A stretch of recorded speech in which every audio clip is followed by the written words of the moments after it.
வணக்கம் நண்பர்களே. இன்றைய சிறப்பு தொகுப்புல பார்த்தீங்கன்னா, சாலையோரமாக சில சாமிகள் நடந்து போயிட்டு இருந்தாங்க.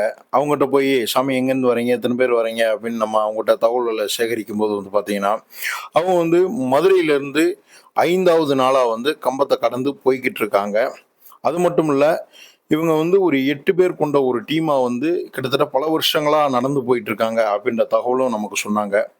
பலரும் நடந்து போறது, மற்ற விஷயங்கள்லாம் நெறைய பேர் தவிர்த்துக் கொண்டிருந்தாலும், இப்பயும் ஊர்ல இருந்து நடந்து போறதுன்றது ரொம்ப பெரிய விஷயமா இருக்கு. அதாவது பார்த்தீங்கன்னா, பெரும்பாலும் சபரிமலைக்கு போறதுக்கு 3 வழிகள தேர்ந்தெடுப்பாங்க.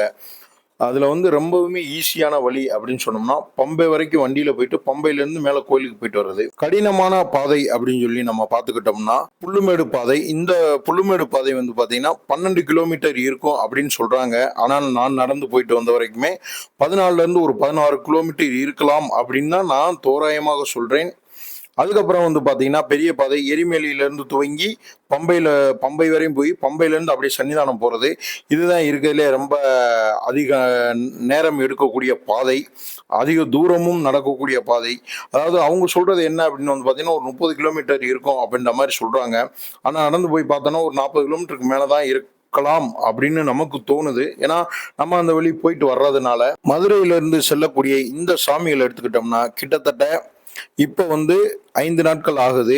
இன்னும் 4 நாட்கள் ஆகும் சபரிமலை சென்றடைய. இவங்களுடைய பயணம் ஒரு 10 நாள்ல போயிட்டு வந்துரலாம் அப்படின்ற மாரி பிளான் பண்ணி போய்க்கிட்டு இருக்காங்க. இவங்களுடைய பயணம் வெற்றி பெற வாழ்த்துக்கள். நன்றி, வணக்கம்.